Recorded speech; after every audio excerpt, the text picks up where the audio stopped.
Buenos días a todos, mi nombre es Fabiana de la Espriella y en nombre de la Agencia Nacional de Defensa Jurídica del Estado y de su director general Luis Guillermo Vélez Cabrera, les doy la bienvenida a la segunda versión del DJE Inspira. Como antesala a las conferencias de hoy, el recién posesionado director de Políticas y Estrategias de la agencia, Juan Carlos Grillo Posada, instalará la versión 2017 del DJE Inspira. Bienvenido, doctor. Buenos días.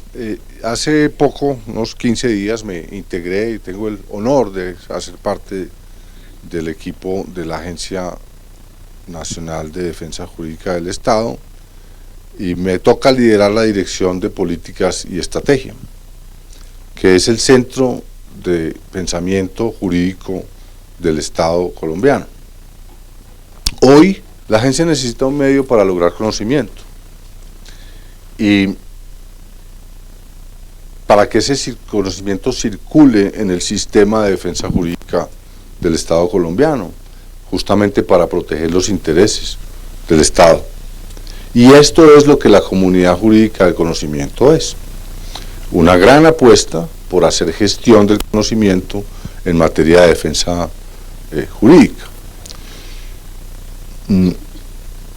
La comunidad tiene actividades, muchas, me decía esta mañana Claudia, que como 30 y pico de seminarios y eventos similares a este al año, y este es, digamos, el evento más significativo que no solo la comunidad jurídica del conocimiento hace, o el proyecto de comunidad jurídica del conocimiento hace, sino la Dirección de Estrategia y Política hace todos los años. Hace un año se hizo un ejercicio similar a este, me dice, y me pidieron el favor de que les dijera a ustedes que levantaran la mano quienes tenían usuario. Bueno, ya veo que muchos, porque aquí dice que el año pasado eran muy poquitos. Y también tengo como la responsabilidad de invitarlos a que entren a la página, los que no tengan usuario, que la usen, que hagan, que se inscriban, que pongan sus fotos, que hagan sus comentarios, que entren a los foros. En fin, que participen además en los cursos virtuales y en compartir conocimiento en la seguridad de que lo van a recibir de vuelta y aumentado. Hoy vamos a vivir una mañana de inspiración, llena de muchísima inspiración, porque para hacer nuestro trabajo tenemos que estar inspirados. Y vamos a tener 5 conferencias cortas que también van a estar disponibles en los medios de la página de la comunidad. Nuestra jornada de hoy tiene el propósito de expandir los contextos, las mentes y los espíritus de todos los, digamos, actores en materia de defensa del Estado. Y tendremos 2 expositores desde el rigor jurídico. Ellos son el doctor Ignacio Rivera Mantilla, del Ministerio de Hacienda, y Juanita Durán Vélez, de Colpensiones, quienes darán 2 conferencias. Una se llama Costos de los Derechos, y la otra, una pregunta puede cambiarlo todo. También vamos a tener al señor Andrés Ramírez Ordóñez, quien es experto en felicidad, y nos va a contar cómo la felicidad es un valor en sí mismo, yo me imagino. Y seguidamente, nuestro director Luis Guillermo Vélez Cabrera, quien también asumió hace poco la responsabilidad de liderar y dirigir esta agencia y la estrategia de defensa del Estado, y él nos va a dar un muy poderoso mensaje sobre cuál es la manera más rigurosa, eficiente y efectiva para proteger los intereses del Estado, y nos va a revelar la fórmula matemática de la defensa del Estado. Y para completar y terminar, vamos a tener el gusto y el honor de que el señor gobernador de La Guajira, Welder Guerra Curbelo, ponga la cuota regional de este evento. Él nos va a hablar, o nos regalará mejor, sus impresiones y su sabiduría sobre gestión pública regional, solución de conflictos y mejora en las relaciones humanas. Y eso lo va a hacer desde su visión de antropólogo y conectado con sus raíces indígenas. Así que bienvenidos, los invito a que se inspiren hoy, a que nos inspiremos todos y a que hagamos de este evento una ocasión para hacer la diferencia en materia de defensa del Estado. Adelante.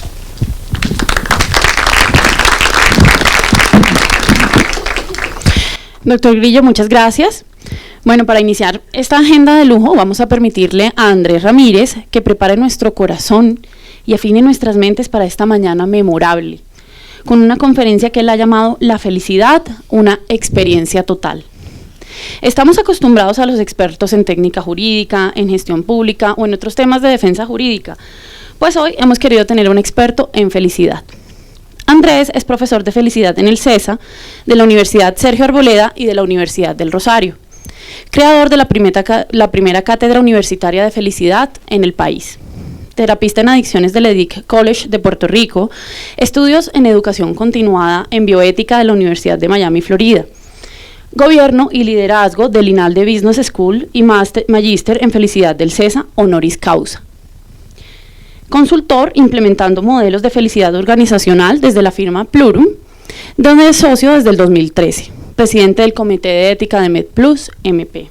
Bienvenido, Andrés. Muchas gracias. ¿Cómo están? Buenos días. Quiero iniciar con la historia de Sileno, que era un dios borracho, gordo, pero que tenía el don de predecir el futuro. El rey Midas lo invita y le pregunta, oiga, ¿qué es lo mejor que le puede pasar a los hombres? Y Sileno le contesta, lo mejor que le podría pasar a los hombres y a las mujeres sería no nacer. Sin embargo, si nacen, lo mejor que les puede pasar es morir pronto. Creo que este negativismo inspirado tal vez por Sileno y muchos otros ha hecho que la negatividad parezca y nos haga parecer de alguna manera muy inteligentes. Si ustedes ven planteamientos de Nietzsche, de Larkin, de Freud, de Schopenhauer, normalmente son catastróficos y han hecho que en la historia de la humanidad valoremos y respetemos a aquel que tiene una mirada negativa, una mirada perversa, y que por el contrario, de alguna manera, quien piensa positivo, quien tiene esperanza, quien quiere ver lo bueno, lo tildemos incluso a veces hasta de estúpido, de ingenuo. Yo quisiera plantearles de alguna manera que esa experiencia total es un optimista realista, alguien que es capaz de ver el todo y que, por supuesto, a partir de la realidad construye. Quiero iniciar haciéndoles una pregunta sencilla. De 1 a 10, ¿qué tan felices se levantan ustedes cada mañana? Imagínense la emoción del lunes, ¿no? Suena el despertador. Y obviamente no cuando uno está tibio, ¿no? En ese momento de la tibieza de la madrugada, sino ya bañados dicen, bueno, ¿qué estoy? ¿En qué modo estoy para ir a trabajar? Quisiera que se pregunten si ustedes están en ese mundo en donde se levantan a trabajar y califican que no, que se levantan en modo 1, 2, 3, 4, 5, 6, 7 o en 8, 9 o 10. Este escenario principalmente es para hablarles a los que ese número fue 4, 5, 6 y 7. Los que calificaron de alguna manera 1, 2 y 3 me preocupan menos, porque se van a ir de su trabajo, ojalá. Pero muchas personas viven una vida calificando su trabajo, experimentando una emoción sin propósito, sin sentido. Y bueno, no sé si se acuerdan lo que nos enseñaron en biología hace unos años, si es que uno nacía, crecía, se reproducía y se moría. Les tengo una noticia a todos y tal vez Juanita ahora nos complemente, pero ahora uno nace, crece, se reproduce y sigue vivo. Y si sigue vivo un tiempo largo. Lo que hace que los que menos vayan a trabajar, trabajen del orden de 40 años. En mi caso, muy seguramente van a ser 50 o más años. La pregunta es muy sencilla y es si ustedes creen que uno puede ser feliz en la vida si no es feliz en el trabajo. Yo particularmente creo que no. 2/3 partes de nuestra vida despiertos, estamos trabajando. Si no encontramos propósito, si no logramos elevar de alguna mirada, esa emoción, esa sensación con la que estamos despertándonos cada mañana para ir a hacer nuestra labor, vamos a vivir de alguna manera una vida indigna. Yo espero que los que se hayan puesto en esa mirada de 4, 5, 6, 7, puedan aprovechar herramientas y elementos de este espacio y de este escenario. Quiero iniciar también haciendo un examen. Entiendo que estamos con abogados y que muy seguramente la mitad de ustedes estudió Derecho porque no sabía sumar. Sin embargo, hay otros que no, que querían como ese ideal de la justicia, ¿cierto? Y eso lo hago más o menos por la estadística con mis amigos. Había unos que no sabían sumar y dijeron, pues Derecho. Otros sabían sumar y igual dijeron, no, sabe que yo tengo el anhelo de la justicia. Y a todos quisiera hacerles un examen simple de matemáticas. Y es para que podamos plantear algo que creo que es de fondo. El ejercicio es simple y está en la pantalla. Y es un bate y una pelota juntos cuestan $1.10. Si el bate cuesta $1 más que la pelota, ¿cuánto cuesta la pelota? La respuesta de muchos de ustedes habrá sido, pues cuesta 10 centavos, es obvio porque yo aprendí a sumar. No voy a hacer que levanten la mano para que no tengamos un problema, pero además les quiero anticipar que esta pregunta la hice con ingenieros y también dijeron que costaba 10 centavos, en su mayoría. No importa la pregunta, lo que sí importa y es de fondo es que nuestro modelo educativo se ocupa exclusivamente del racional cognitivo, de entregarnos información. De hecho, educar viene del latín y significa extraer y formar, nunca entregar información. Lo que hace todo nuestro modelo educativo es entregarnos información para que repitamos, nunca para que entendamos. Y evidentemente se aleja de otorgarnos habilidades para la vida, habilidades blandas, esas que permiten que nos relacionemos de una forma extraordinaria. Está demostrado que la felicidad no nos la otorga la cantidad de dinero que ganamos, la fama, el reconocimiento, el cargo que ocupemos, sino la calidad de las relaciones que construimos a lo largo de nuestra vida. Y quisiera usar no solamente un modelo educativo que no se ocupa hoy de esto, sino una educación y una tecnología que, contrario a aportarle a nuestras relaciones, nos está alejando cada vez más. Si ustedes ven lo que sucede en una red como Twitter, es patético porque todos ahí expresamos nuestra ira, ¿no? Es como el momento, el lugar de hacer catarsis y descargar todo nuestro malestar frente a cualquier situación. En Instagram, por el contrario, pasan cosas extraordinarias y es que uno pone una foto de un desayuno fantástico, pero está solo desayunando. Y no compartimos la realidad de lo que estamos sintiendo, de lo que estamos experimentando. Yo no creo que la tecnología sea buena o mala. Creo que su uso es lo que la vuelve perversa o cumple el principio de la benevolencia. La única manera de que nuestro sistema o modelo educativo se transforme es que usemos la tecnología, porque creo que la única manera de educar desde ya es individualizar la educación, porque creo que estamos cogiendo un montón de personas que tienen diferentes talentos y virtudes y les estamos entregando lo mismo. Einstein manifestaba simple que no podríamos medir la habilidad de un pez para trepar los árboles. Y creo que un modelo educativo que a todos nos da la misma información y nos cuestiona lo mismo no está bien planteado. Y ahí es donde la tecnología se vuelve relevante. Sin embargo, nos está alejando cada vez más de las relaciones. ¿Por qué? Porque en un planteamiento simple, yo conocía más a mis vecinos y no conocía nada del mundo. Sin embargo, hoy mis hijos conocen más del mundo y tal vez no conocen a ningún vecino. Y eso hace que las relaciones que estemos construyendo estén muy lejanas. Y creo que es bien importante que nos centremos hoy en el mundo de la construcción de relaciones reales, de relaciones que realmente sean significativas y aporten a nuestra felicidad. quiero replantear la pirámide de Maslow. No sé si todos conocen la pirámide de Maslow. Dice que uno inicia en las necesidades básicas como comer y dormir y termina en la autorrealización. Sin embargo, hoy el mundo creo que nos permite modificar o hacer un reloaded de esa pirámide, incluyendo la conectividad y la batería. No sé si ustedes han visto que la gente se enloquece cuando está sin batería en el celular. No sé si ustedes han visto que la gente se enloquece cuando tiene batería y no tiene conectividad.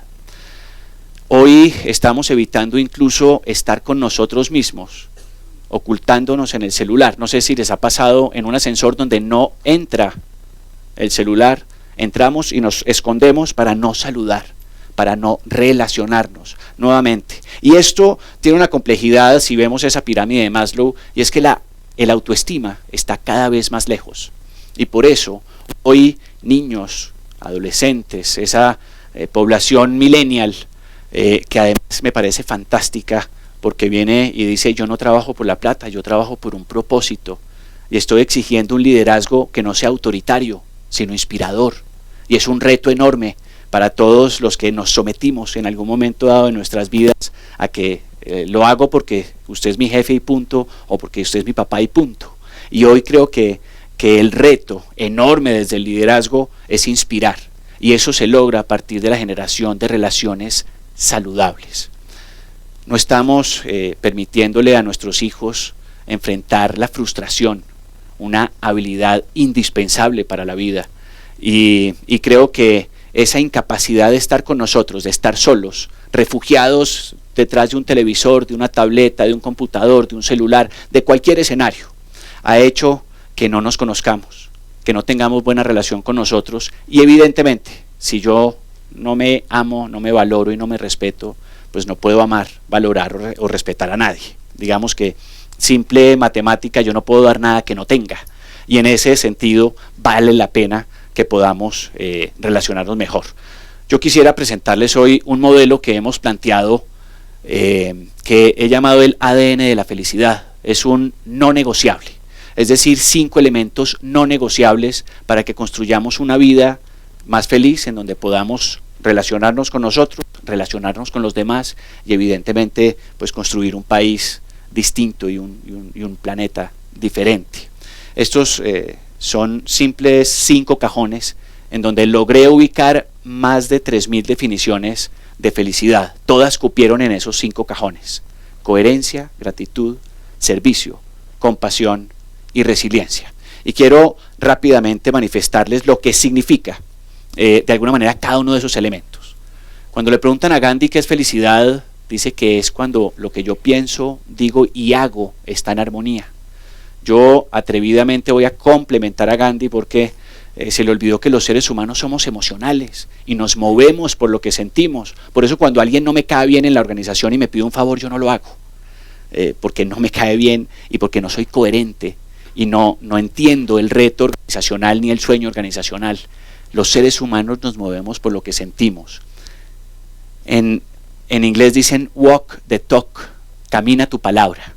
Ese es un ejercicio simple para que empiecen a vivir más coherentes. Es muy difícil entender qué pensamos y qué siente o qué siente la gente, pero es muy fácil medir si lo que yo digo lo hago. Para eso, en mi caso, me tocó empezar a comprometerme a muy poquito y aprender a decir que no, para cumplir, porque muchas veces nos sobrecargamos de cosas y empezamos a ser menos coherentes cada día. La gratitud para mí se muestra mágicamente en una gráfica que muestra el valor de las cosas. El valor de las cosas es diferente cuando las queremos o las deseamos o no las tenemos, que cuando las tenemos. Y evidentemente cuando las perdemos nos damos cuenta de muchas cosas. Si ustedes se dan cuenta, cuando vamos a salir con el amor de nuestra vida, vamos por ella, le avisamos por WhatsApp, porque ya no subimos a la casa a avisar nada, sino que le decimos ya estoy aquí, y de pronto somos tan de malas que se demora 20 minutos en bajar. ¿Qué le decimos la primera cita? Nos bajamos del carro, le decimos: valió la pena esperarte, estás preciosa. ¿A dónde quieres ir? ¿Qué pasa cuando la tenemos si hay una relación de 18 meses? Peleamos unas 3 horas dentro del carro si estamos muy de buenas, si hay algo de trancón, maltratamos la relación y ni siquiera nos damos cuenta que ella se demoró 20 minutos en arreglarse para salir con nosotros. Y evidentemente muchas veces cuando perdemos la persona nos damos cuenta de su valor. Eso nos pasa con el trabajo, eso nos pasa con las personas, eso nos pasa con las cosas. Yo creo que financieramente la gratitud es lo que trae a valor presente lo que hoy tenemos. El ejercicio es simple y tiene de alguna manera algo que ver con este pesimismo y optimismo, o dentro de esta mirada que siempre tengo que ver lo malo. Yo creo que hay que empezar a agradecer, y agradecer los que estamos aquí, que tenemos trabajo, que pertenecemos a esa población del régimen contributivo de salud y no régimen subsidiado, que nos pagan el día que nos dicen que nos pagan, que pertenecemos a esa población que tiene trabajo formal. Vivimos en un país en donde esas cosas simples hay que agradecerlas. No estamos en Dinamarca, donde no me gusta el trabajo y digo, pues me voy a otro y hay trabajo. Muchas veces creo que tenemos unos retos y se nos olvida agradecer. El tercer elemento es el servicio. Yo creo que todos nosotros, cada uno de nosotros, tiene dones, talentos y virtudes. Creo que servimos cuando entendemos en ese mundo de la economía colaborativa que yo no puedo quedarme con mis dones, que debo entregarlos a la humanidad. Creo que en ese momento servimos. Creo que ese es el momento en el que realmente encontramos propósito, nos conectamos.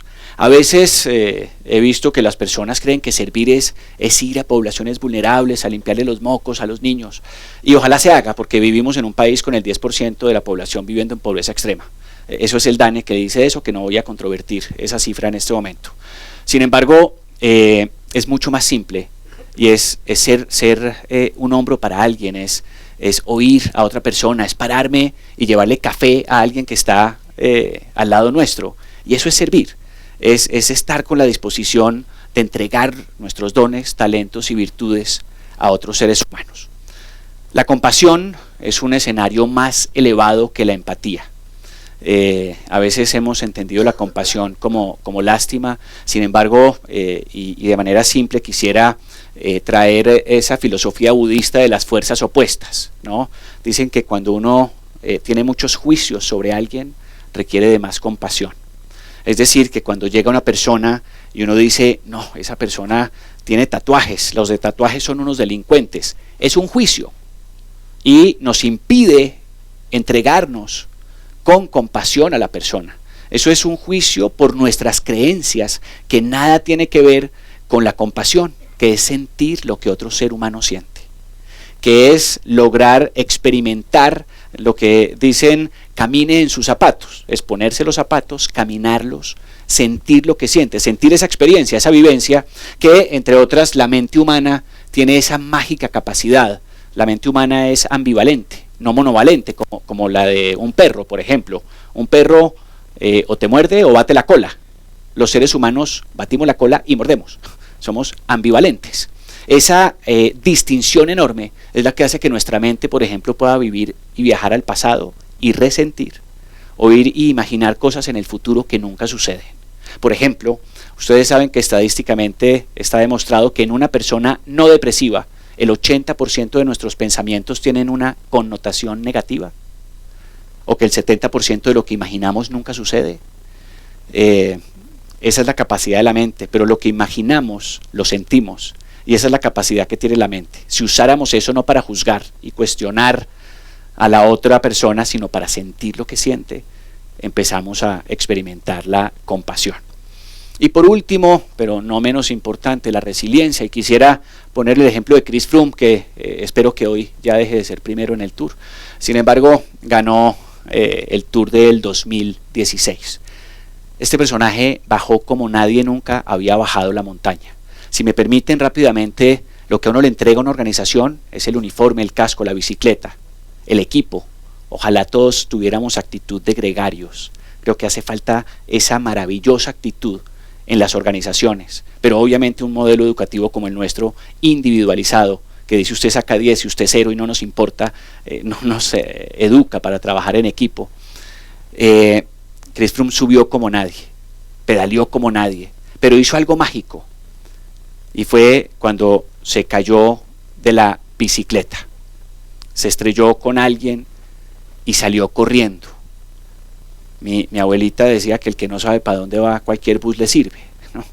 De alguna manera es como ir muy rápido y sin dirección. Hoy la tecnología creo que nos ha hecho ir a una velocidad extraordinaria, pero sin dirección. Creo que es mucho más importante la dirección hacia donde caminamos que la velocidad a la que vamos. Y la resiliencia, desde su definición, es nuestra capacidad de enfrentar la adversidad y volver fortalecidos de ella. Es decir, aprender de nuestro pasado. Cuando uno se cae en un hueco una y otra vez, no es resiliente.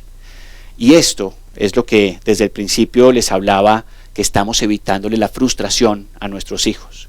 Y por eso hoy tenemos que se han incrementado el 60% de los suicidios en la última década, en una población de 20 a 24 años, que es la que más comete suicidio, porque no sabemos enfrentar la frustración. La pregunta es simple, y es: ¿cuántos de ustedes han salido corriendo cuando se han caído de la bicicleta? No asuman rol de víctimas. La felicidad no está fuera de nosotros, tal vez es un viaje interior, y los invito a que vivan con mayor coherencia, más gratitud, se paren a servir a los demás, se relacionen con compasión y tengan esa habilidad mágica de la resiliencia. Disney es una organización que dice que lo que sucede tras bambalinas se refleja en el show. Es decir, eso es la coherencia. Yo no le puedo enseñar a mi hijo que me respete con un golpe, porque no puedo enseñar irrespeto o respeto con irrespeto. Y creo que eso es fundamental. Para terminar, porque nos dieron un tiempo muy corto, quisiera terminar con una pregunta simple. Y es: ¿cuántos de ustedes están dispuestos a trabajar por su felicidad de 1 a 10, por su felicidad, de responsabilizarse por su felicidad? Yo espero que la mayoría de ustedes tome la decisión, elija levantarse, despertarse y trabajar por su felicidad 8, 9 o 10. Muchísimas gracias.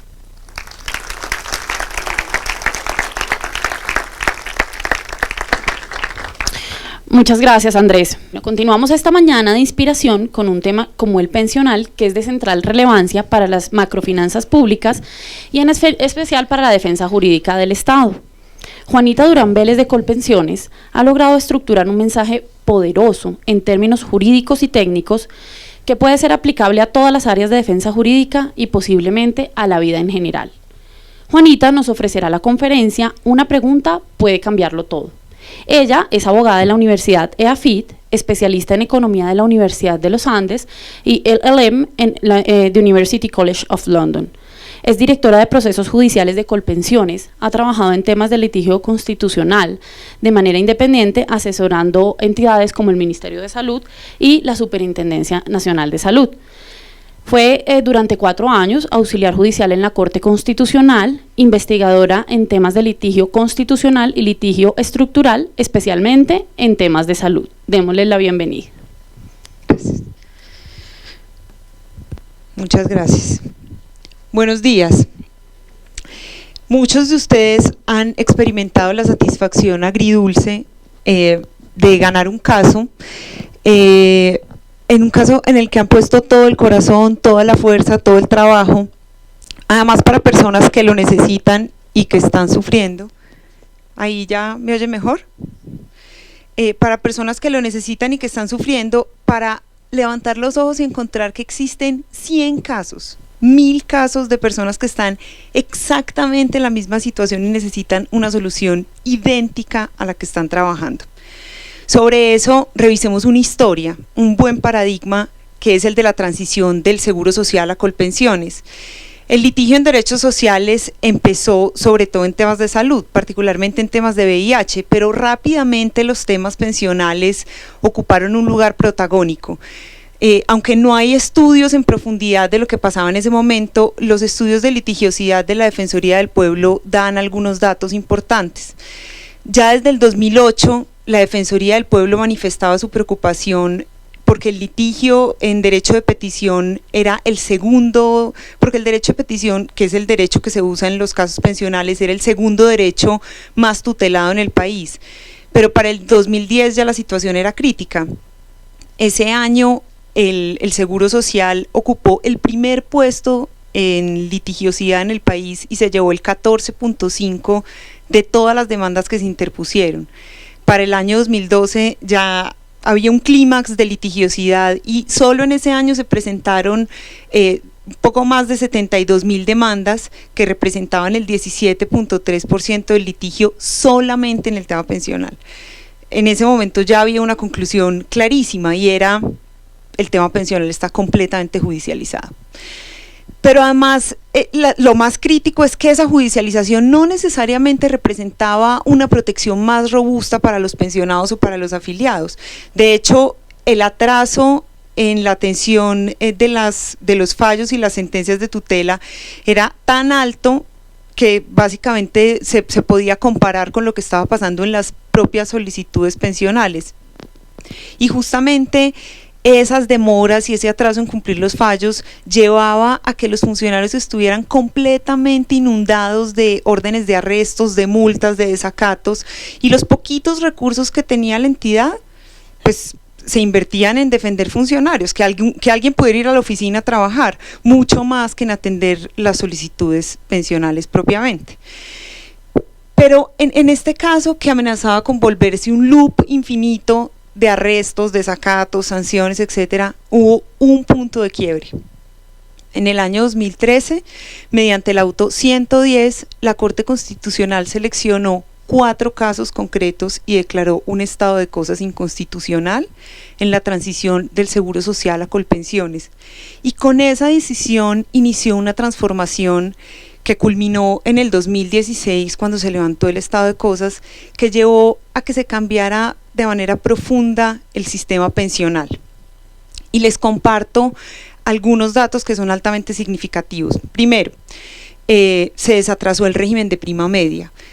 Cuando se inició la intervención, aproximadamente en el 2013, había más o menos 208.000 solicitudes pensionales vencidas pendientes de atención y solo el 56% de las solicitudes de los ciudadanos estaba respondida. En mayo de este año, mayo de 2017, había 3.776 solicitudes vencidas pendientes, es decir, se pasó de 208.000 a 3.776 y el 99.8% de las solicitudes de los ciudadanos estaba respondida. Pero además se redujeron sustancialmente los tiempos de respuesta. Cuando se inició la intervención, una solicitud pensional como regla general se demoraba años y si le iba bien se demoraba unos meses. Había solicitudes pensionales que se demoraban décadas, incluso cuando se estaba haciendo el inventario de casos de la transición, se encontró una solicitud pensional, esto fue en 2013, que estaba radicada desde 1989 y que jamás había sido abierta por ningún analista. En mayo de este año, mayo pasado, mayo de 2017, el tiempo promedio de atención de las solicitudes fue 1.5 meses, cuando la ley da 4, lo cual muestra también un avance en ese ámbito, y finalmente hubo una reducción muy importante en el tema de tutelas, algo que me preguntaban hace un rato. En el momento más crítico, el Seguro Social llegó a recibir 9.600 solicitudes de tutelas nuevas mensuales. Actualmente el promedio mensual es de 2.100 casos, que sigue siendo un número significativo, pero es casi un quinto de lo que estaba pasando cuando ocurrió la intervención. Estos datos que les acabo de dar muestran un cambio drástico y profundo que sobre todo benefició a los pensionados y a los afiliados. Y no quiero ser cínica tampoco. Por supuesto que este no es un sistema perfecto, sigue habiendo casos demorados, sigue habiendo problemas de calidad. Estoy segura que muchos de ustedes han padecido esas demoras o esos problemas de calidad en el ejercicio diario de su profesión. Sin embargo, también es innegable que hubo un quiebre, que la situación de manera global se transformó desde el fondo. Y la siguiente cuestión entonces es, ¿qué tuvo el auto 110 que no tuvieron los cientos de miles de sentencias y de tutelas y de casos que se presentaron antes? Y el giro crítico acá fue el tipo de preguntas que se le plantearon a la Corte y que la Corte decidió responder, que se resume básicamente en que se concentró no tanto en resolver los problemas jurídicos de los casos concretos, sino ir un paso más atrás y verificar cuáles eran las fallas estructurales que llevaban a que esos casos de entrada tuvieran lugar. Así que quiero, a través de este ejemplo, que no es el único en la jurisprudencia de la Corte Constitucional, plantear tres preguntas que sirven para enmarcar los casos de derechos sociales y de derechos fundamentales en general para potenciar sus efectos. Para algunos, el litigio estructural, que es una de las formas, como se llama este litigio, está reservado para los grandes casos y para las grandes oficinas de abogados, ¿sí? Para los casos de salud, para los casos de desplazados. Sin embargo, todos los casos tienen el potencial de resolver no solamente para los tutelantes, sino de manera general de resolver para las circunstancias que generan el litigio, que pueden ser una práctica, una política pública, una norma, y eso depende del enfoque con el que se aborda el caso y de las preguntas con las que se aborda el caso. Ahí radica su importancia. Entonces vamos con el primer tema, que es ir a las causas más que a los efectos. La primera pregunta para potenciar los efectos del litigio es la pregunta por las causas. Es preguntarse no solamente cuál es la violación de derechos fundamentales que hay en este caso, sino ir un paso más atrás y preguntarse cuáles son las razones que están llevando a que, en primer lugar, estos casos ocurran. ¿Por qué están ocurriendo estos casos? Ese cambio de pregunta es el que permite ir al origen del problema y buscar soluciones que vayan más allá de los litigantes del caso. En el caso de pensiones que les mencionaba antes, justamente el giro fue este: más que concentrarse en los 4 casos concretos, que eran 4 casos tipo, 4 personas a las que simplemente no se les había respondido a tiempo, llevan meses, años esperando a que Colpensiones les diera, a que el sistema pensional les diera una respuesta. Ese no fue el foco. Hubo decisiones para las personas que estaban involucradas en esos casos, pero el foco fue otro. El foco fueron cuáles son las razones que hacen que esos retrasos ocurran. Y eso permitió que las discusiones giraran más en torno a los problemas de personal, las dificultades operativas y tecnológicas que se habían generado por haber recibido más solicitudes de las que se esperaban, los problemas de completitud de los expedientes pensionales. En el fondo, la pregunta que guió la discusión en esa decisión fue: ¿por qué estas 4 personas tuvieron que venir y poner una tutela para poder recibir un derecho que podían recibir simplemente presentando una solicitud y haciendo la fila como cualquiera? Y este enfoque, es importante que este enfoque fue el enfoque propuesto por los abogados y fue el enfoque propuesto apoyado por los órganos de control, y permitió darle completamente un giro a la manera de ver el problema. Dejó de ser un problema de 4 ciudadanos que no pueden acceder a su pensión y se volvió una sentencia sobre los problemas estructurales del sistema pensional. Muy bien, segundo tema, proponer soluciones que resuelvan verdaderamente los problemas. El segundo ajuste de enfoque es cambiar la forma de cuestionarse por las soluciones. Es preguntarse no solamente qué acciones se necesitan para resolver el problema que tienen las personas en el caso, sino otra vez ir un paso más atrás y preguntarse qué acciones se necesitan para que estos casos no se vuelvan a presentar nunca. ¿Cuáles son las acciones necesarias para cerrar la llave del problema? Y acá es clave empezar por reconocer la complejidad de los problemas y proponer soluciones que se ajusten a esa complejidad. En los intentos previos que se habían hecho en el tema pensional por construir un caso estructural, había habido varios intentos, se había ordenado que en 48 horas se adoptaran las medidas necesarias para garantizar que todas las solicitudes pensionales fueran atendidas oportunamente. 48 horas. Y pues no, era imposible, completamente imposible.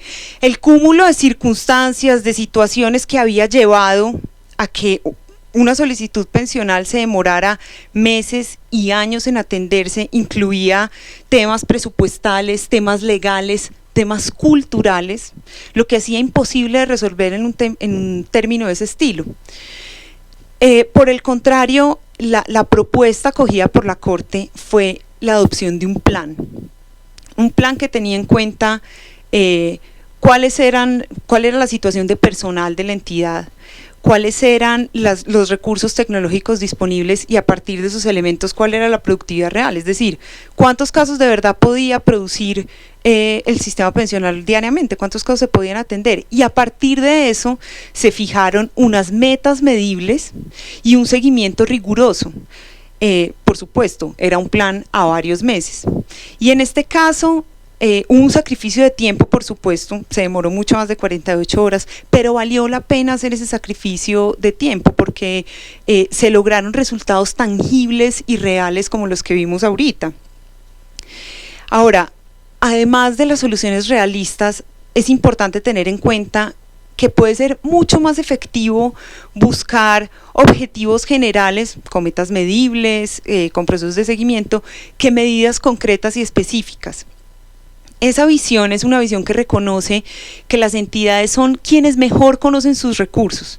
Las entidades conocen cuáles son sus fortalezas y también cuáles son sus limitaciones y tienen mucha más capacidad para pensar en formas para llegar a cumplir metas. En el caso pensional, por ejemplo, había una obligación clarísima de desatrasar el régimen de prima media. Había unas metas supremamente específicas de atender un cierto número de solicitudes mensuales. Sin embargo, esos dos elementos eran absolutamente innegociables. Sin embargo, había una flexibilidad alta, casi que una libertad absoluta para decidir cómo cumplirlo. Y eso permitió cosas muy valiosas, porque permitió que se usaran recursos obvios, como la tecnología y el personal, aumentar el personal y mejorar la tecnología para obtener resultados, pero también que se usaran otros mecanismos innovadores como la automatización de procesos o los cambios de flujos de información, que fueron medidas que tuvieron una enorme incidencia en el logro del resultado y que nunca las habrían podido proponer ninguno de los abogados involucrados en el caso, ni los órganos de control. Esas medidas solo las podía conocer la propia entidad conociendo su funcionamiento. Y tercer punto, todos los interesados deben estar involucrados. La efectividad de las órdenes judiciales también está altamente relacionada con el adecuado dimensionamiento del problema, con conocer quiénes son los jugadores y cuál es el rol de esos jugadores. Acá se trata de cambiar la pregunta de ¿quién puede resolverle a esta persona? Por la pregunta de ¿quién o quiénes tienen incidencia sobre las acciones que se necesitan para que esto nunca se vuelva a repetir, o quién o quiénes tienen incidencia sobre las causas que están generando ese litigio? Y este giro no es un tema menor.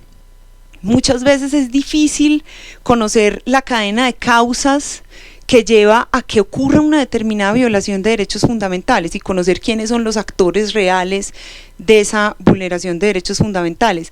No es poco común, por ejemplo, entre las entidades públicas encontrar que esos vulneradores crónicos de derechos fundamentales son a la vez presa de restricciones. No deciden el presupuesto, no deciden el personal, no deciden las reglas que aplican. Son simples ejecutores de la política pública. Y el éxito de una solución depende que los dueños de esas restricciones también estén llamados y también estén involucrados en la solución. En el caso del pensional, por ejemplo, fue crítico que tanto el Ministerio de Hacienda como el Ministerio de Trabajo fueran parte de las decisiones y de todo el proceso de seguimiento, porque esos eran los rectores tanto del tema presupuestal como del tema regulatorio. En otras palabras, eran los dueños de la plata y los dueños de las reglas de juego. Decisiones súper sencillas. como hacer un ajuste en el personal o cambiar la forma en la que se entregaba cierta información, jamás las habrían podido tomar los administradores del régimen pensional sin la concurrencia de los ministerios. Entonces ese fue un elemento crítico para lograr el objetivo. En resumen, entonces, hay 3 preguntas para enmarcar los casos de derechos fundamentales y los casos de derechos sociales que tienen un enorme potencial de transformar, de potenciar los efectos que tiene ese litigio y de resolver no solamente para los litigantes. La pregunta por las causas, por cuáles son las razones que llevaron a que ocurriera esa vulneración de derechos fundamentales. La pregunta por las acciones que se necesitan para no repetir jamás esa vulneración de derechos fundamentales. Y la pregunta por quiénes son los que inciden sobre esas acciones y sobre esas razones. Quiero ser enfática en un último punto. Y es que si bien lo que yo he hecho hoy es un poco una invitación al cambio de paradigma en el abordaje de los casos de derechos fundamentales y derechos sociales, es importante no olvidar nunca que todos los casos importan, y todos los casos importan de manera individual por al menos 2 razones. En primer lugar, todos los casos importan porque incluso cuando el litigio estructural es supremamente exitoso, y lleva transformaciones profundas de la política pública, de todos modos, en los márgenes de aplicación de esa política pública, sigue habiendo situaciones individuales en los que esa política pública puede fallar, y ahí es fundamental el rol de los abogados para mantener de alguna manera la calidad de la política pública. En muchos sentidos, incluso cuando las políticas públicas funcionan, los abogados seguimos siendo importantes y relevantes para mantenerla así. Pero además porque la acumulación de casos concretos tiene un efecto agregado que es supremamente potente. En el tema pensional hay un tema innegable, y es que todos esos casos previos que ocurrieron en todas las esquinas del país, abogados en todas partes del país demandando por los mismos hechos, por lo menos prepararon la situación para que un auto como el 110 fuera posible. Generaron suficiente presión sobre las cortes, generaron suficiente presión sobre el gobierno, suficiente presión sobre el ejecutivo y sobre el legislativo para que una decisión estructural y una solución estructural pudiera emerger. El litigio tiene un potencial enorme de cambiar la vida de miles y miles de personas. Sin embargo, nuestra tarea como abogados empieza por defender todos los casos, con toda la fuerza y con todo el vigor, como si fueran el último caso que tuviéramos, recordando siempre que todos los ciudadanos que sufren una vulneración de derechos fundamentales son igualmente importantes. Muchas gracias.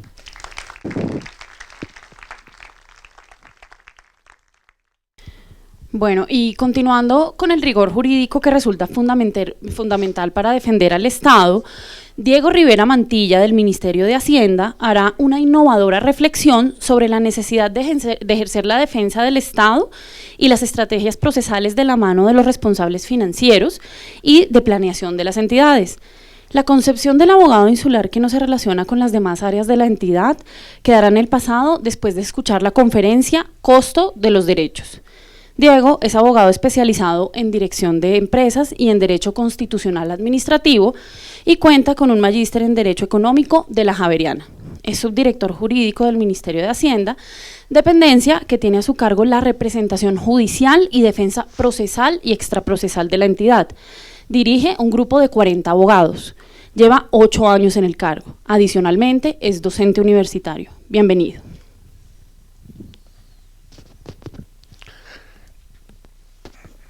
Gracias, buenos días. Yo quedé feliz de oír a Andrés y a Juanita. Feliz porque voy a mantener mi grado de felicidad, que afortunadamente casi siempre está en 9-10, y mucho más feliz cuando oigo que Colpensiones está puliéndose porque yo me voy a pensionar en Colpensiones. Entonces, eso me agrada mucho.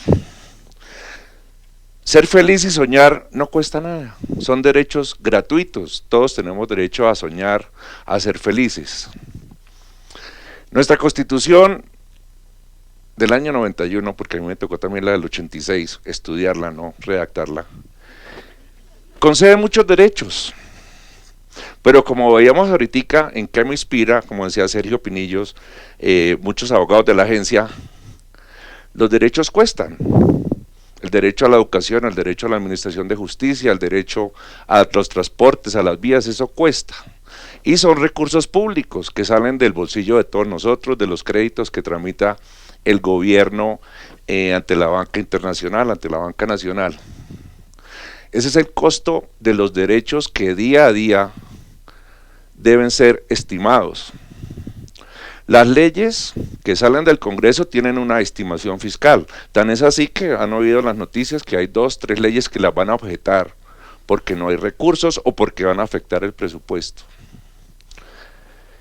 Los decretos, todos los firma el Ministerio de Hacienda porque tienen un impacto fiscal. Suben al 7º piso del edificio San Agustín a ver si Fernando Jiménez le cuadra de alguna manera la ejecución de esos decretos.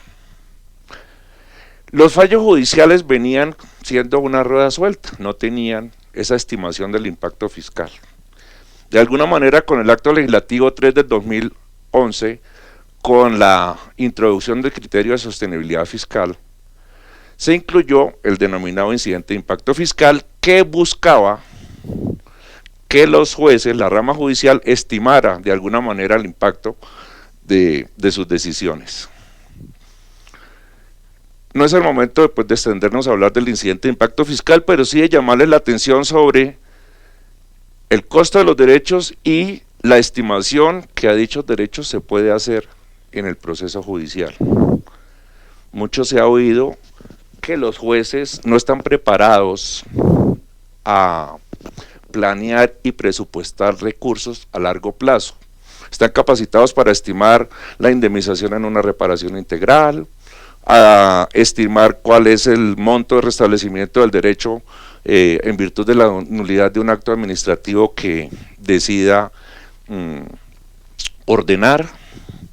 Los jueces tienen también alcance el presupuesto general de la nación y alcanzan el presupuesto general de la nación a través de sus decisiones. Es ese ejercicio de estimación de costos de los derechos vía judicial al que nosotros como defensores del Estado debemos convertirnos en puente. La información financiera y presupuestal se la estamos dejando en manos de la Oficina de Planeación, en la Oficina Financiera, y un discurso que ya no nos están creyendo mucho es que no hay plata, juez, no hay plata, y eso es cierto, no hay recursos, escasean sobre todo por esta época, estamos hablando de 224 billones, 230 tal vez para el próximo año, pero no alcanzan, ya están todos en gastos de funcionamiento, en el servicio de la deuda, en gastos de inversión, y cualquier fallo, sobre todo, como escuchábamos ahorita a Juanita, de tutelas y de acciones populares, en donde es imposible provisionar un pago, porque distinto a los otros tipos de acciones, las tutelas y las acciones populares, yo no puedo provisionar. El ejercicio que nos invita a hacer la agencia de provisión a través del COGI, no lo puedo hacer en una acción popular. Descontaminar el río a trato, que es la reciente tutela que acaba de salir amparando derechos colectivos. Acabar con la minería, descontaminar de mercurio el río, ofrecerle medios de subsistencia a los ribereños del río, que tiene 2.000 kilómetros de longitud. Eso es un impacto fiscal que no se puede estimar sino cuando se pone en marcha los planes para hacerlo. La pregunta era, ¿cómo estamos defendiendo los recursos públicos? ¿Qué me inspira defender esos recursos públicos? Yo estoy convencido que los recursos públicos agrupados en una figura que se llama presupuesto es un derecho colectivo, es patrimonio público y nosotros también debemos defender el patrimonio público. Estamos dejando que los jueces consideren cómo debe manejarse el patrimonio público en muchos casos. Seguramente va a ser inevitable, pero hay mucha asimetría en la información. Los jueces no tienen toda la información porque muchas veces a propósito no se les da. Cuando yo llegué al Ministerio de Hacienda Presupuesto le decía, no se le ocurra decirle que el próximo año el ministerio va a tener X o Y cifra de dinero porque de una vez le echa mano.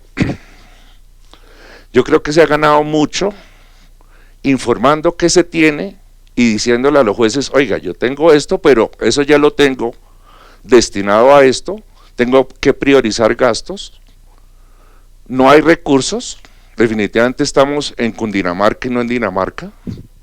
No echarle la culpa a Hacienda de que Hacienda no manda plata. Nosotros hemos tenido una experiencia muy buena, incluso gracias a la iniciativa de la agencia, desde cuando se creó, de hacer las mesas de trabajo.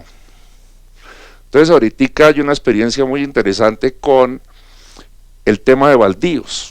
No sé si hay alguien del Ministerio de Agricultura o del IGAT o de la Superintendencia de Notariado que ordenó, en virtud de un derecho, de una acción de pertenencia, fue a registrarla a los registros y resulta que era un baldío. A raíz de eso depuso una tutela y ordenó clarificar toda la política de baldíos del país. Eso significa revisar oficinas de registro, mirar las matrículas inmobiliarias, revisar baldíos. Intervenimos 4 o 5 entidades en donde cuando nos sentamos resulta que sí, ya habían unos recursos, ya se estaba haciendo eso. Entonces la orden, que es una orden de hacer, es elaboren un plan, en 6 meses dígame qué van a hacer. Hay muchos ejemplos, el río Bogotá, la sentencia la sacaron en el 2004, hace 13 años, todavía obviamente no se ha descontaminado, pero ha sentado a las entidades a pensar en eso, entidades territoriales del orden nacional y del orden territorial, en donde para cumplir la orden deben destinar recursos. El impacto fiscal al que debemos llegar no es un impacto fiscal únicamente cuantitativo del monto, sino cualitativo. ¿Qué está significando la decisión del juez? ¿Cómo van las cosas? Las decisiones del juez van a terminar condicionando los planes nacionales de desarrollo o los planes territoriales de desarrollo. ¿Cuánto vale y cuánto tiempo va a demorarse cumplir la tutela del río Atrato? Y es muy loable, porque es un derecho colectivo de tutelas. ¿Qué tal que uno termine mañana viviendo a la orilla del río Atrato, cristalino, sin mercurio, sin minería ilegal? Claro que nos interesa a todos, pero también los recursos es de todos. Entonces uno al juez, como Estado, como defensor del Estado, debe decirle, un momentico, si están en conflicto unos derechos, si le trajeron a su consideración la violación de unos derechos colectivos, mire cómo estamos de cuentas y qué estamos haciendo para eso, porque no es que la rama ejecutiva no haga las cosas, lo que pasa es que a veces no se las mostramos a los jueces. Ese impacto fiscal que afecta los recursos que se dispersan en virtud de la decisión, ¿qué tal varias decisiones similares? Descontamina el río Cauca, el río Putumayo, se nos van todos los recursos en eso, es muy loable, pero no hay una priorización. Yo creo que nosotros los abogados debemos aprender un poquito más del concepto presupuestal del gasto. Muy brevemente, un presupuesto tiene ingresos y tiene gastos, y los gastos están inventados: funcionamiento, proyectos de inversión y servicio de la deuda. Usualmente, y es un concepto que uno lo ha oído mucho, crédito judicialmente reconocido, es una orden de pagar una suma líquida de dinero, y eso ya está presupuestado. Por esta época, en el caso mío, que soy el ordenador del gasto en el ministerio, me dicen, ¿usted cuánto necesita para el próximo año? Entonces yo miro qué tengo en segunda instancia, cuál es el riesgo de pérdida, pido, déjeme de 3.000 millones. O sea, es algo que yo puedo estimar. Pero las obligaciones de hacer o no hacer, que están contenidas en los fallos de tutelas y en los fallos de acciones populares, yo no los puedo estimar. Y algunas veces, si bien los puedo meter por gastos de funcionamiento, casi siempre terminan impactando los gastos de inversión. Y los gastos de inversión, como su nombre lo dice, significa o implica proyectos de inversión que tienen que inscribirse en el banco de proyectos del DNP, que seguramente si me sale esta tarde llego y me notifican una acción popular y me toca sentarme con las entidades, en esta vigencia no va a salir es para la otra, mientras cuadro el proyecto, mientras contrato, consigo los recursos. Es una idea que muchas veces se nos pierde, nos quedamos con los incidentes, las excepciones, la apelación, pero ¿de dónde sale la plata para cubrir un fallo que hicimos todo el intento de que no nos condenaran, pero resultó condenada la entidad y a través de la entidad del Estado? Yo estoy convencido que la forma de cumplir el fallo también es una forma de defender al Estado, porque si se dispersan todas las entidades para cumplir un fallo, si empezamos a echarnos la culpa que Hacienda no manda plata, no es que usted es mal ejecutor, es que yo le envié 500.000 y usted ya es noviembre y solo ha ejecutado 200.000, eso no es defensa. Yo creo que la forma de defender los recursos del Estado, y esa es un reto que tenemos, de ser el puente entre la información financiera y presupuestal y el operador judicial, está en manos de nosotros los defensores. En la ley 1695 de incidente de impacto fiscal quedó una opción que no se está haciendo uso. Nosotros nos limitamos a contestar la demanda, ahí mandamos toda la información y apelar cuando ya todo está quemado. Durante todo el proceso no aportamos información, no pedimos información, no suministramos información presupuestal y financiera a medida que va ocurriendo la situación, sobre todo que esa parte es nueva para todos, para el juez, para las entidades públicas, porque no estamos acostumbrados a llevar esa información. Y es una información que se tiene que llevar en un lenguaje jurídico procesal, pero también decantado, como si uno le estuviera explicando. Yo le digo a mis abogados, haga de cuenta que le está explicando a mi abuelita. Si mi abuelita entiende, tiene que entender el magistrado, tiene que entender las contrapartes, para que la información llegue muy clara y se rompa la asimetría que yo estoy convencido está incidiendo mucho, no en el sentido del fallo, pero sí en la forma en que debe cumplirse y más aún puede cumplirse. Hay el ejemplo del río Bogotá. Yo creo que independiente a que todavía no se ha podido hacer la PETAR y muchas otras actividades que ordenó el fallo, sí ha significado que los recursos que reciben los municipios del SGP, lo de regalías, los recursos propios, por lo menos se encaminen a cumplir un propósito inesperado, porque llegó a través de un fallo, pero sí necesario para toda la comunidad. Tenemos que cambiar el paradigma de defensa, no porque esté mal hecho, sino para incluir otros elementos de juicio. Tenemos que estar muy cerca de las oficinas de planeación, de las oficinas financieras, de cada una de nuestras entidades, para ver cómo estamos de recursos, no para buscar que nos condenen, obviamente que no, pero sí para saber después del fallo cómo lo cumplo. Yo creo que los abogados defensores debemos ser más partícipes de la forma en que se están cumpliendo los fallos.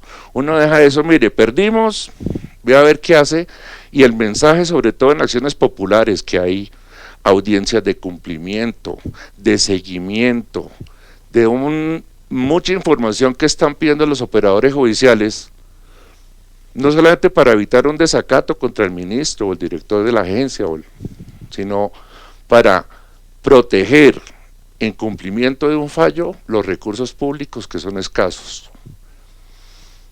Quería dejar este mensaje.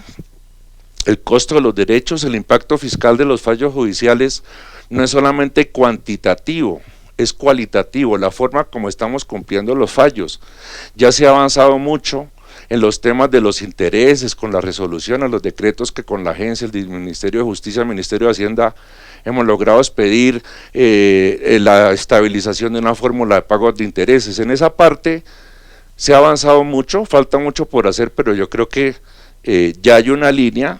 El tema grave va a ser en las acciones populares y de tutela con las obligaciones de hacer, porque si bien no están dejando plazo para hacerlas, sí están muy encima de elabore su plan de cómo va a cumplir. Tenemos Ribatrato, tenemos el tema de baldíos, el IMPEC también ha significado mucho, el tema en el departamento de La Guajira, pero hay que hacerlos.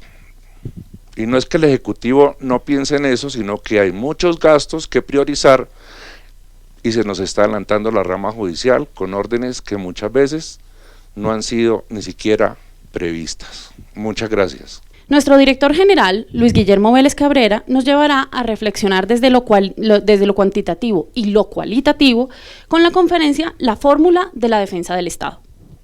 Él es abogado de la Universidad de los Andes y máster en Administración de Negocios del Instituto Panamericano de Dirección de Empresas IPADE de México DF. Es especialista en políticas públicas de la Universidad de Georgetown en Washington, D.C. En el sector público se ha desempeñado como secretario general y director del Departamento Administrativo de la Presidencia de la República. Fue viceministro de Defensa, cónsul general de Colombia en México, gobernador encargado del Huila y superintendente de sociedades. En abril de este año, el señor presidente de la República lo designó como director de la Agencia Nacional de Defensa Jurídica del Estado. Démosle la bienvenida.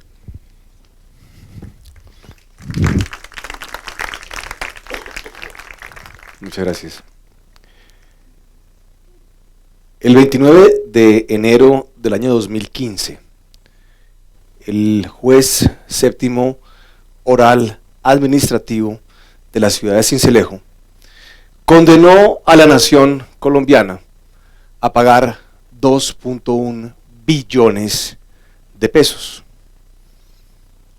Esta es la condena más grande en contra de la nación en la historia y tenía que ver con la reparación de un grupo de víctimas de la violencia residentes en esa capital departamental.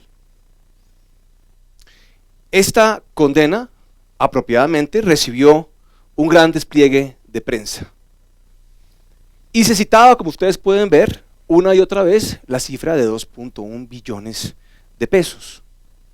Una cifra que se le asignaba a 5.000 personas y que además traía como dato interesante una asignación de honorarios al abogado demandante por el 10% del valor. Una cuenta rápida nos daría a entender que ese abogado, por cuenta de esta demanda, recibiría 210.000 millones de pesos. Recordemos, 2.1 billones de pesos.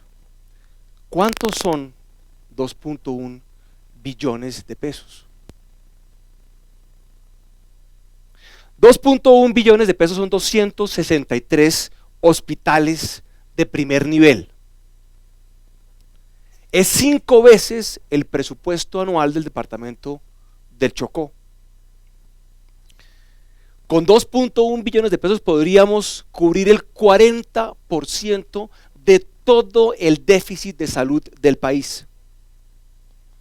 Podríamos también incorporar 5.000 nuevos estudiantes al programa de Serpi lo Paga y podríamos construir 47.000 viviendas de interés prioritario. Podríamos también construir 1.839 acueductos veredales, llevarle agua a todas estas veredas del país.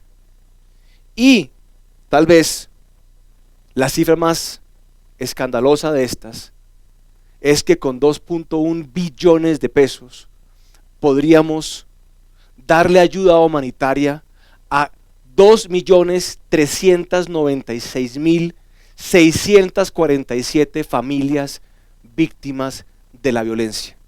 Es decir, podríamos darle ayuda humanitaria a todas las víctimas de la violencia si multiplicamos esta cifra por 4. Eso se logra con 2.1 billones de pesos. Como ustedes pueden ver, hay algo mal con el sistema. Este sistema que se ha montado en Colombia en los últimos años, yo diría tal vez últimos 15 o 20 años, en donde son los jueces cuya función es la de asignar derechos, donde están reemplazando las otras ramas del poder público, en algunos casos el Congreso, en otros el Ejecutivo, genera realmente una monumental máquina de desigualdad, donde se dan transferencias enormes de recursos de todos los colombianos, de todos ustedes, a simplemente unas personas que tienen la capacidad de demandar, que manejan este sistema, que influyen en este sistema y que muchas veces determinan cómo funciona este sistema. Es lo que yo he llamado la industria del litigio en contra del Estado. Esta enorme e inmoral máquina de desigualdad. Porque finalmente, aquí no vamos a dar argumentos fiscales. Aquí vamos a dar muchas cifras. Vamos a hablar de dinero sin duda alguna. Pero esto no es un argumento fiscal. Esto en el fondo es un problema moral, de moralidad. En este momento, esta industria ha puesto en juego 66 billones de pesos de todos los colombianos. Este monto es el monto del pasivo contingente probable que tiene actualmente la nación colombiana por cuenta del litigio en su contra. Como ustedes pueden ver, cerca de la mitad tiene que ver con temas laborales ordinarios, otra cuarta parte tiene que ver con temas laborales de la órbita administrativa, y aquí hay una cuarta parte que suma cerca de 50 billones de pesos que tiene que ver con litigiosidad de toda naturaleza, reparaciones directas, toda clase de litigios que se lleven a cabo en el contencioso administrativo, y esto sin sumar el costo ya nuevo que tocará eventualmente cuantificar de estas tutelas como la que ya se ha mencionado acá de el río Atrato. Son 66 billones de pesos que se van a transferir de 49.3 millones de colombianos, de todos los colombianos, a solamente 535.000 personas. Es decir, si todo sigue como está, en los próximos años se transferirán 66 billones de pesos de todos los colombianos a un poco más del 1% de la población. Es la transferencia de recursos más injusta de la historia de Colombia, y yo diría tal vez de la historia de la humanidad. Es grotesco este sistema, en donde, repito, si todo sigue como va, tendremos una transferencia monumental de recursos al 1% de la población.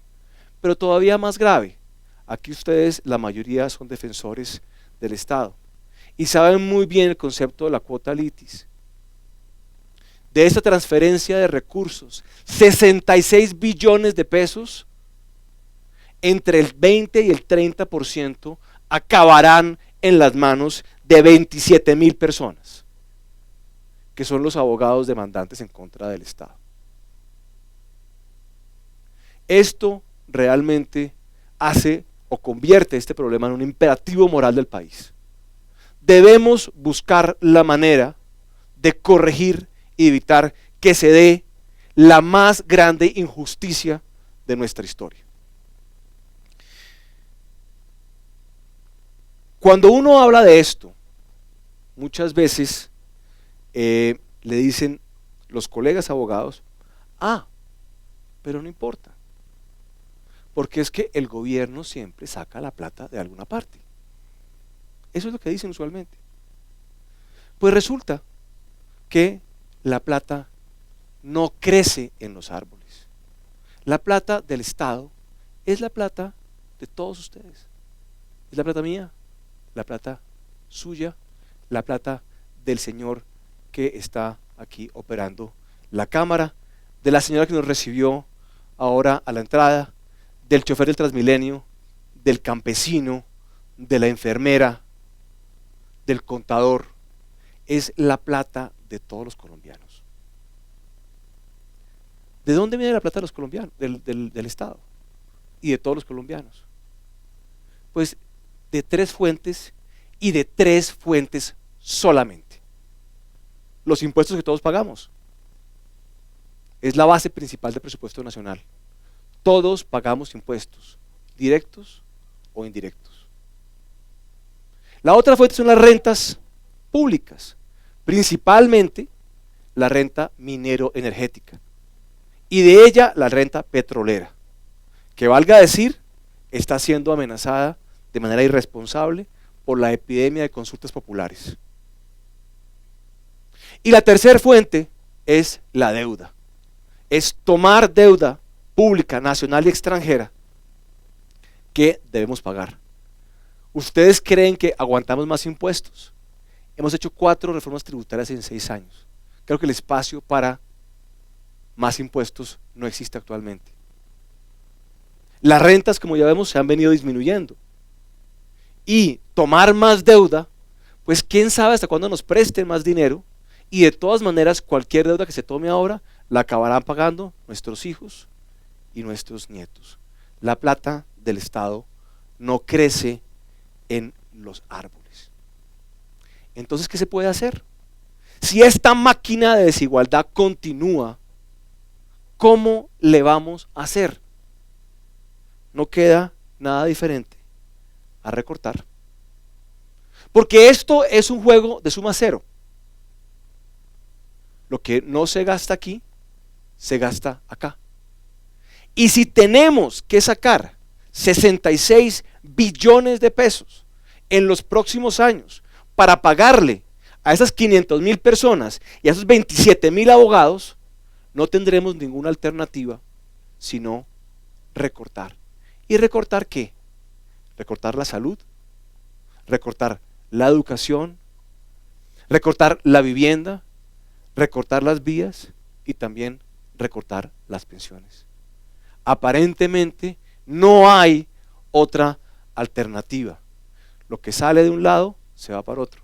La plata no crece en los árboles. Pero eso es muy difícil. Eso es muy doloroso. Y no podemos empezar a desmantelar nuestro Estado social de derecho sin haberlo realmente creado. Y creo que existe un consenso en nuestro país desde el año 91 de fortalecer cada día más ese estado de bienestar que ha sacado a millones de colombianos de la pobreza. Yo les propongo a ustedes que repensemos esto, porque sí hay una salida a esto. Y ustedes, todos ustedes, son parte de ella. Y con esta fórmula que les voy a presentar, podemos, si no evitar esa transferencia injusta de los 66 billones de pesos a ese grupito de 27,000 abogados, 500,000 personas, sí podemos limitarla de una manera sustantiva. Está en nuestras manos. Y me gustaría mostrarles la fórmula. Es esta. Esta es la fórmula de la defensa eficaz del Estado. Es muy sencilla. La primera variable, la P, es la prevención del daño antijurídico. Es lo que podemos hacer desde el Estado para evitar repetir esos hechos que una y otra vez resultan en condenas en contra de la nación. Hay acciones reiteradas que nos han llevado a decenas de miles de litigios. Y creo que una acción enfocada hacia la prevención, hacia evitar repetir esos hechos, sin duda alguna va a contribuir a la materialización de esta fórmula. La segunda variable es la solución amistosa. No es otra cosa que revivir el proceso de conciliación, de evitar que estos pleitos se vayan creciendo y creciendo y creciendo, acumulando costos, acumulando intereses para ser fallados en 10 o 15 años, cuando todos sabemos muchas veces el resultado de los mismos. Yo sé que conciliar no es fácil, es más fácil decirlo que hacerlo. Sin embargo, tenemos que trabajar en fórmulas creativas para crear los incentivos adecuados para poder hacer conciliaciones. Es nuestro deber, el de ustedes, sentarnos a repensar fórmulas para poder activar nuevamente los procedimientos de conciliación. Tenemos prevención, tenemos solución amistosa y tenemos también la tercera parte de esta fórmula, que es la gestión eficiente del litigio. Esta industria que demanda el Estado es una industria muy sofisticada, es una industria que se financia con, ya vieron ustedes, billones de pesos y es muy eficiente en lo que hace. Tenemos también nosotros que ser igualmente deficientes, tenemos que litigar mejor, tenemos que aprender a utilizar las mismas herramientas que utilizan ellos. Tenemos que sofisticar nuestro manejo de pruebas, tenemos que sofisticar nuestro manejo argumentativo, tenemos que justificar, que mejorar también la forma como nos coordinamos entre entidades cuando el litigio es entre varias entidades. Tenemos que hacerle mejor seguimiento a los pleitos, tenemos que subirle el perfil dentro de las entidades a el seguimiento y manejo de estos pleitos. Sin embargo, prevención más solución amistosa más gestión eficiente del litigio no es suficiente. Esta fórmula debe ser potenciada por una mejor gestión del conocimiento. Esto es lo que hacemos a través de la comunidad jurídica del conocimiento. Es transferir conocimiento entre todos ustedes de mejores prácticas, de cosas que han funcionado y también transferir conocimiento de cosas que no han funcionado. Es un proceso de mejora constante de todos ustedes y todos nosotros para hacer que esta fórmula, la fórmula de la defensa eficaz, la fórmula que va a evitar la transferencia de recursos más injusta de la historia colombiana, se materialice. Y esto está en sus manos y en las nuestras, porque de lo contrario, los derechos de ellos estarán en juego. Muchas gracias. Gracias por su aporte, doctor Vélez. Para terminar este ciclo, el gobernador de La Guajira, Wilder Guerra Curvelo, nos pondrá de presente la determinante importancia de las regiones con su visión antropológica y con sus raíces indígenas. Cerrará esta mañana con una reflexión sobre gestión pública, solución de conflictos y mejora de las relaciones humanas. El título de su conferencia es La disputa y la palabra. Él es antropólogo, magíster en antropología de la Universidad de los Andes y candidato a doctorado en antropología en la misma universidad. Fue Premio Nacional de Cultura 2001-2002 en esa área. Dirigió el Informe Regional de Desarrollo Humano del Caribe, auspiciado por el PNUD, y entre 1991 y 1994. Fue secretario de Asuntos Indígenas del Departamento de La Guajira. También ocupó el cargo de director ejecutivo del Observatorio del Caribe Colombiano y es profesor de la Maestría en Desarrollo y Cultura de la Universidad Tecnológica de Bolívar en Cartagena de Indias. Ha sido gerente del Banco de la República de Riohacha y San Andrés. Ha publicado también los siguientes libros: La disputa y la palabra, la ley en la sociedad guayú, del Ministerio de Cultura, Bogotá, 2002. El poblamiento del territorio, IM Editores, Bogotá, 2007. El mar cimarrón, conocimiento del mar, la navegación y la pesca entre los guayú, editado por Romar y Museo Arqueológico de Aruba, 2015. Historia del agua, biografía del río Ranchería, fotografías de Carlos Gurrola en el 2015. Bienvenido, gobernador. Bueno, muchas gracias. Vengo de una entidad territorial en donde no solo rige la legislación ordinaria colombiana, sino en donde se encuentran diferentes sistemas normativos de pueblos indígenas que nos brindan una valiosa oportunidad de enfocar los temas del conflicto, de la solución amistosa, de la solución de disputas desde un enfoque diferente. Y lo primero que había que empezar es que hay especialistas en manejar discursos persuasivos que van dirigidos a cambiar la conducta de los seres humanos. Porque el lenguaje es mucho más que un sistema de comunicación. Realmente es un elemento constructor de las relaciones sociales. Estos discursos persuasivos son supremamente importantes en la medida en que se aprende una retórica eficaz para llegar a la solución de las disputas y para cambiar la conducta del otro o acercarlo hacia una conciliación. Lo primero que habría que ver es que para muchos pueblos los conflictos no son eventos patológicos. Por el contrario, pueden verse como eventos cíclicos inherentes a la vida en comunidad que nos brindan la valiosa oportunidad de recomponer nuestras relaciones sociales. Los ingleses se asombraban que los jueces africanos tenían la teoría del hombre razonable. Los jueces africanos consideraban que en toda disputa humana nadie podía tener toda la razón. Alguien podría tener un poco más de razón que el otro y en consecuencia debía recibir una proporción correspondiente de justicia. Y por otro lado, algunos pueblos han considerado que el conflicto ni siquiera es exclusivo de los seres humanos. Muchos pueblos han considerado que el conflicto está inmerso en eso que Occidente llama naturaleza y considera que los seres no humanos también tienen disputas. Recuerdo un gran amigo sabio palabrero guayú llamado Ángel Uriana que decía: ¿quién en día hoy no tiene adversarios si hasta los animales lo tienen? ¿No lo tiene acaso la hormiga aunque pequeña? ¿No lo tiene acaso las aves aunque mansas?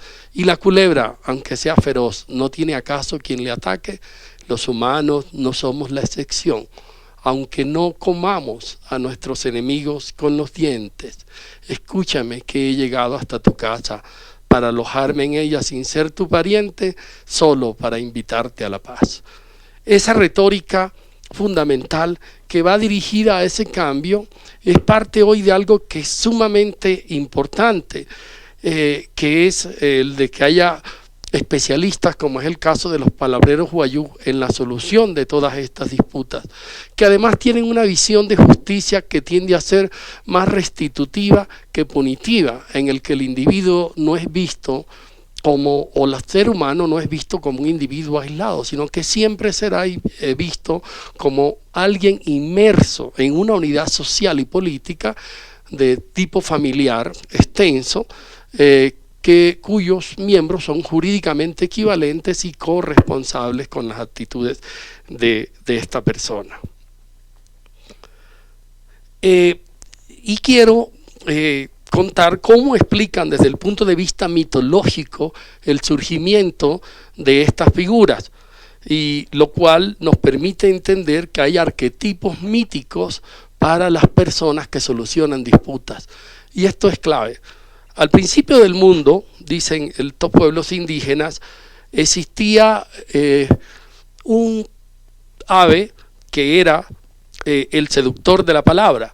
Se basaba en seducir al otro para atraerlo hacia la conciliación. Consideraba que alguien que estaba profundamente radical y que estaba inclinado a solucionar las disputas por medio de la violencia, a irse a una posición radical, había que atraerlo con la misma ternura con que un hombre intenta seducir a una mujer, es seducirlo para la paz. Pero pasado el tiempo, antes que existieran los seres humanos, esta ave retórica se retiró del oficio de conciliador y luego llegó el murciélago a ejercer las funciones de conciliador. Pero los murciélagos suelen aparecer al final de la tarde, o en la madrugada o en la tarde. en la penumbra, donde la luz del día ya no es clara, y usaba un sombrero que le tapaba el rostro. Por lo tanto, hablaba muy bajo y no se le entendía el mensaje.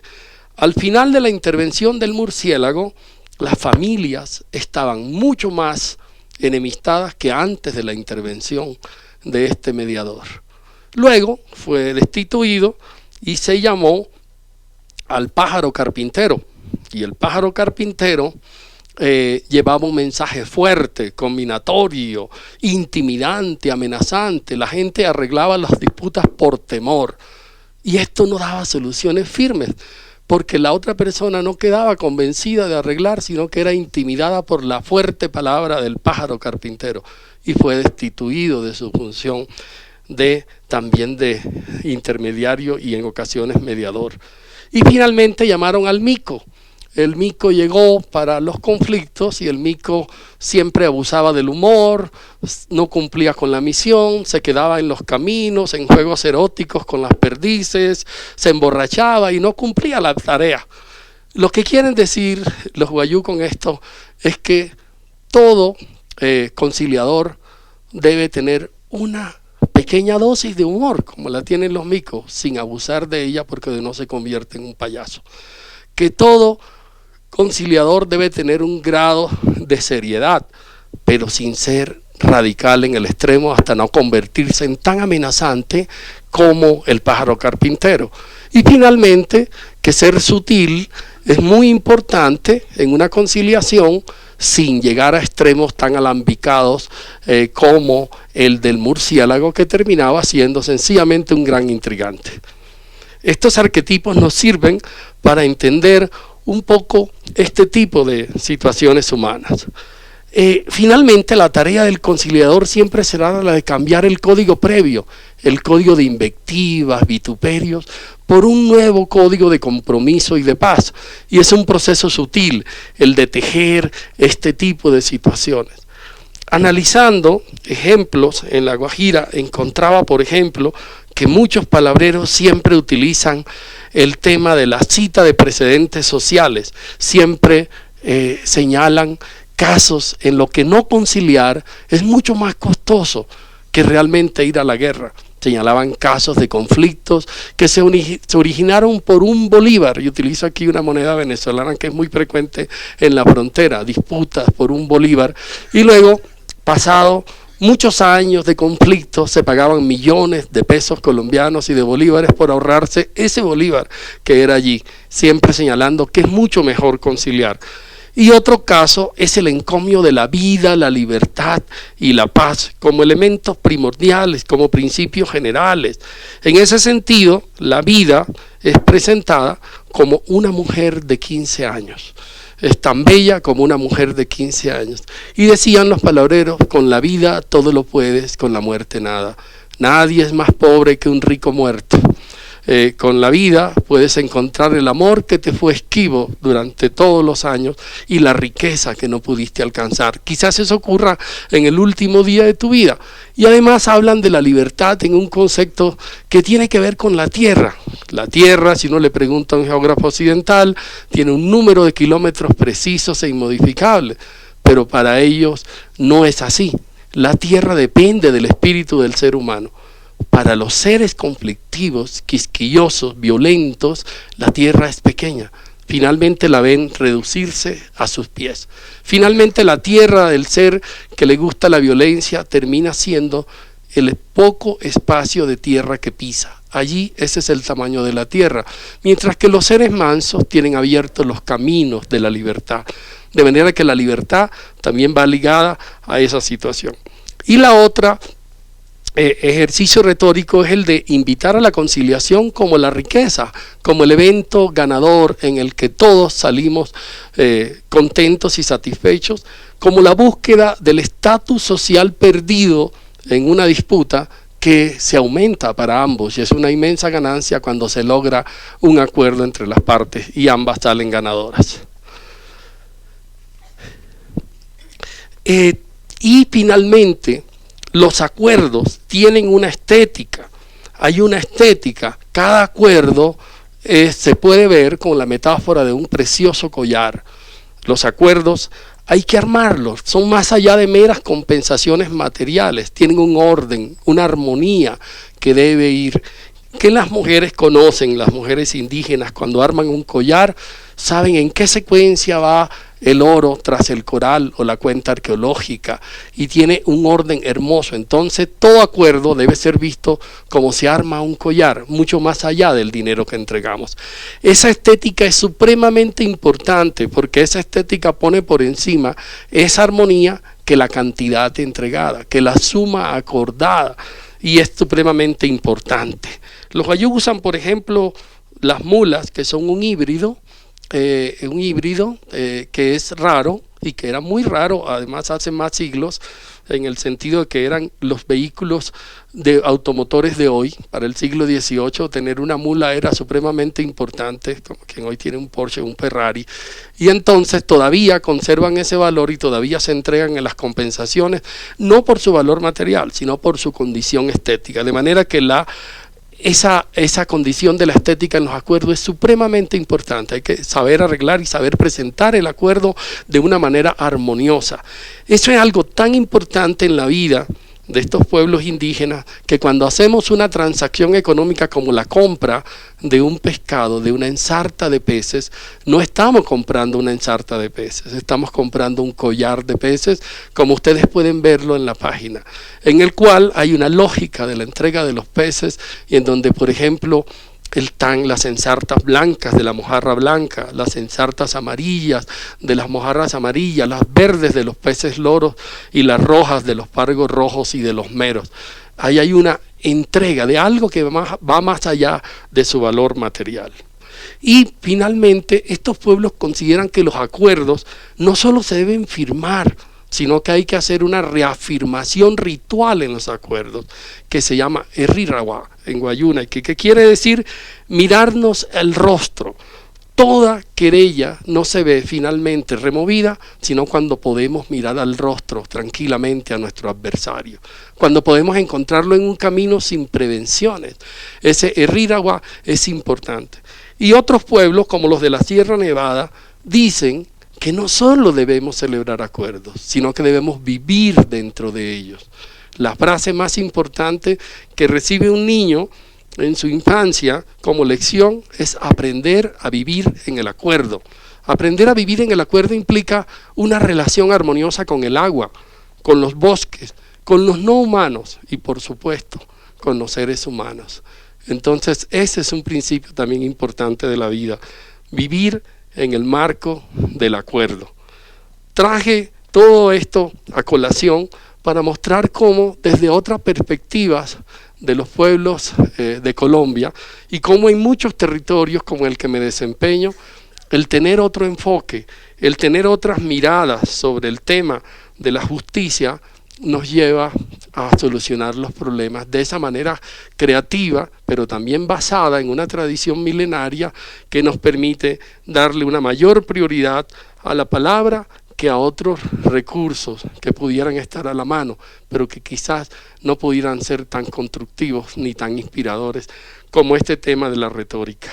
Esto es parte de un patrimonio no solo de Colombia, sino de la humanidad, que está allí, presente en la solución diaria de miles, de centenares de disputas que descongestionan los estrados judiciales, que no llegan a los estrados judiciales. Les puedo contar una situación que me llamó la atención. Un juez profirió una sentencia con base en un libro mío y me llamó la atención, y era que el ejército había llegado hasta un velorio y había encontrado armados a unos indígenas y los detuvo. Y luego, después de analizar todos los argumentos de los indígenas, encontraron que había un texto en que decía que ciertas armas, algunas viejas y heredadas de los abuelos, algunas hasta de la Guerra de los 1000 días, tenían un carácter ornamental y estético para avisar que un cuerpo salía hacia el cementerio. Se hacía un disparo porque no había celulares en el siglo XIX y así todo el mundo sabía. Utilizando este criterio, el juez consideró que las armas no eran realmente una amenaza ni estaban utilizadas para afectar a alguien, sino simplemente con un carácter estético y ritual. Así debe ser considerada nuestra justicia y así debe considerarse ese camino a las soluciones amistosas que ustedes como defensores tendrán siempre presente en su quehacer. Gracias. Con esta profunda reflexión, que seguro tiene mucho de sabiduría ancestral, terminamos las conferencias que teníamos preparadas para hoy. De verdad, muchísimas gracias, gobernador. Antes de despedirnos, Juan Carlos Pérez, jefe de formación continua de la Universidad Pontificia Bolivariana de Medellín, hace un pequeño saludo.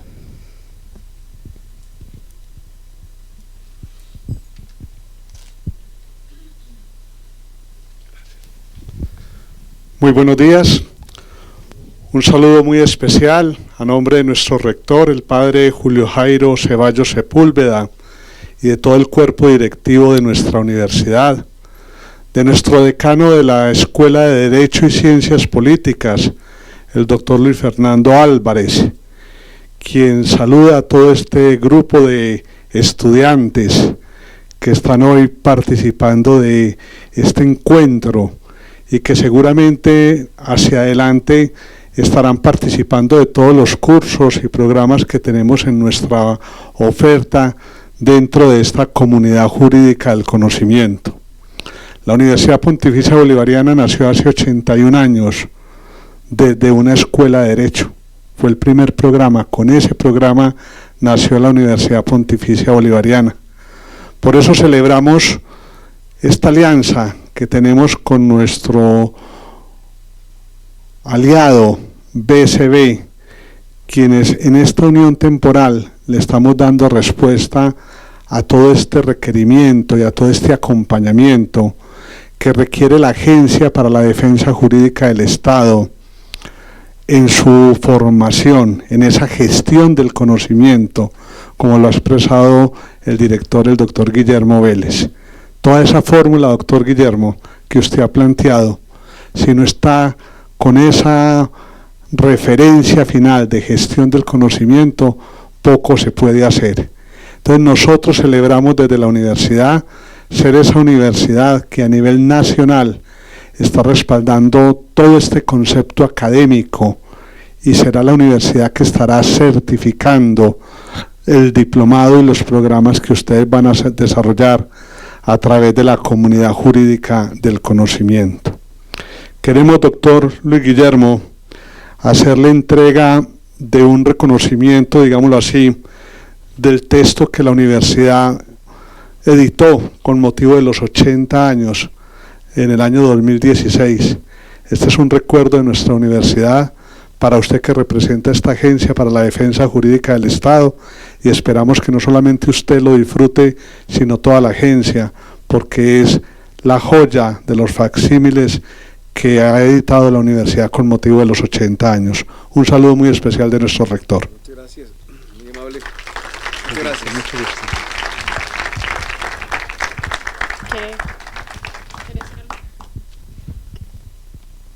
No, a todos ustedes, muchas gracias por estar aquí en la mañana de hoy. Creo que ha sido un gran evento, esta segunda versión de JE Inspira.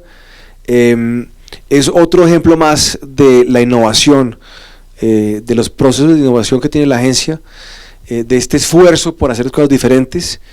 Esto, como ustedes vieron, no es propiamente digamos una conferencia sobre temas específicos de litigio o defensa del Estado, es más bien una conferencia sobre diferentes temas inspiradores donde soltamos elementos que sin duda alguna van a ser muy importantes para ustedes en el desarrollo de su actividad diaria.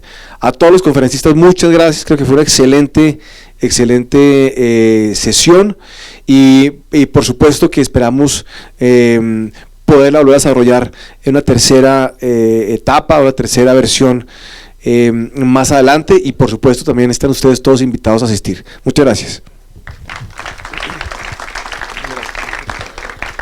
Bueno, antes de que se me vayan, viene la premiación, la parte más interesante de todas, pero también les quiero agradecer, por favor, que a la salida entreguen diligenciada la encuesta de satisfacción que estaba sobre sus sillas. Entonces, pues el primer premio es la puntualidad. Nos gusta premiarla porque, tal como lo decía Thomas Chandler, la puntualidad es el alma de los negocios. Entonces comencemos premiando a Félix Antonio Lozano Manco, que llegó a las 6:50. Bueno, muchas felicitaciones. Por favor, nos ayuda. Ahora vamos a premiar a las personas que pues participaron en Twitter a través del ejercicio. Y pues acá tenemos como unos nombres. Si me ayuda por favor a escoger uno de estos. Están al revés por si acaso, para que no digan. Listo. Entonces tenemos a Cristian Trujillo. El Twitter es @ctrujillo_22. ¿Dónde está por acá? Vale, muchísimas gracias. Quiero recordarles que además estos premios nos los está entregando la Universidad Pontificia Bolivariana de Medellín. Entonces pues vale la pena porque de verdad ellos han hecho un gran esfuerzo. Oye, ¿nos ayudas con el siguiente? Un momentico. Ahora tenemos en esta bolsa, perdón, me atravieso por acá, las preguntas que les entregamos en el primer receso. Entonces para que por favor nos ayude escogiendo el nuevo ganador. Camilo Escobar, Función Pública. ¿Quién está? ¿Dónde está Camilo? Ah, bueno, ya lo tenemos. Muchísimas gracias.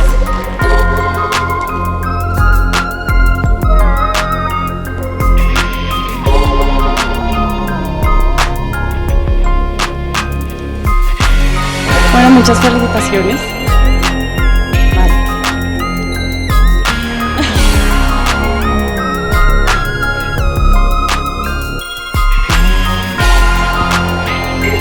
Bueno, pues ahora sí nos despedimos. Muchas gracias por habernos acompañado en esta mañana tan especial. La Agencia Nacional de Defensa Jurídica del Estado inspira. Muy buen día.